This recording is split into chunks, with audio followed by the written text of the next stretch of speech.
India के latest GDP का data finally out हो चुका है। आज जहां वर्ल्ड की कई एडवांस कंट्रीज इकोनॉमिकली स्ट्रगल कर रही है और रिसेशन फेस कर रही है, वहीं Indian economy is flying high, very high.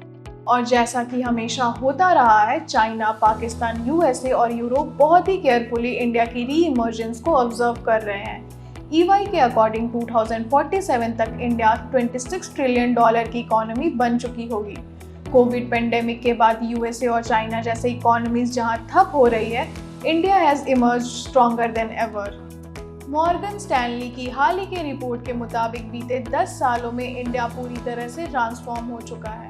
Today's India is quite different from 2013। India की शानदार जीडीपी परफॉर्मेंस को देखते हुए रॉयटर्स ने कहा है कि पीएम नरेंद्र मोदी ने कोविड पेंडेमिक के बाद इकोनॉमी को रिवाइव करने के लिए नए रोड्स, रेलवेज और एयरपोर्ट्स के कंस्ट्रक्शन में कैपिटल स्पेंडिंग बढ़ाया है।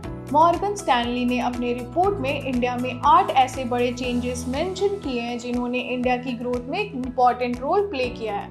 Number 1, information technology and services hub. IT, BPO services के एक्सपोर्ट में इंडिया की मजबूत पकड़ है। Number 2, digitalisation.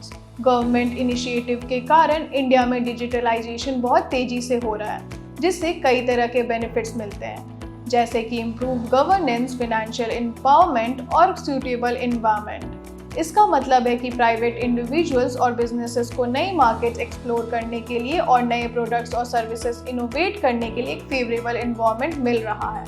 नंबर 3, इंडिया की private debt to GDP ratio बड़ी इकोनॉमीज से कंपेयर करें तो सबसे कम मानी जाती है। नंबर 4, पिछले 6 सालों में इंडिया में स्टार्टअप्स बहुत तेजी से बढ़े हैं, जिसके कारण globally India 3rd largest startup ecosystem के रूप में उभरा है।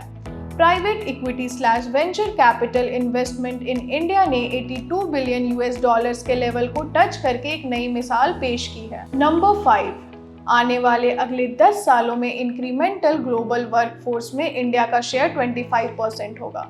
इससे आप समझ सकते हैं कि कनाडा और जर्मनी जैसे कंट्रीज इंडियन टैलेंट को हायर करने में इंटरेस्टेड क्यों रहती है। नंबर 6, इंडिया में एडवांस्ड और वैल्यूएबल प्रोडक्ट्स की मैन्युफैक्चरिंग हो रही है, जैसे कि सेमीकंडक्टर्स, मोबाइल फोन और electric vehicles. Credit for this goes to the Indian government initiative आत्मनिर्भर भारत। इससे इंडिया की पोजीशन डोमेस्टिक और ग्लोबल मार्केट में काफ़ी स्ट्रांग हो गई है। Number 7 is building the infrastructure of the future. Modi government ने roads, railways, airports, national highways पर काम करके इंडिया को इंटरनली स्ट्रांग बनाया है। Number 8 is India's transition to sustainable energy. मतलब इंडियन गवर्नमेंट ने अपना टारगेट सेट किया है।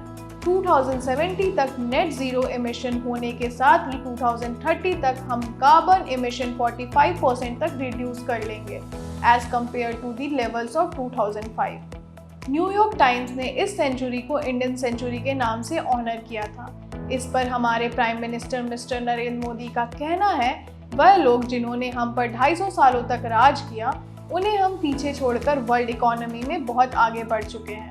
अब हम गुलामी की वर्षों से निकल आए हैं और अब हम रुकने वाले नहीं हैं। इंडिया ने वेस्ट को पहले भी डेवलप किया था और ऐसा लगता है कि मदर इंडिया फिर से डेवलपमेंट में उनकी हेल्प करेगी।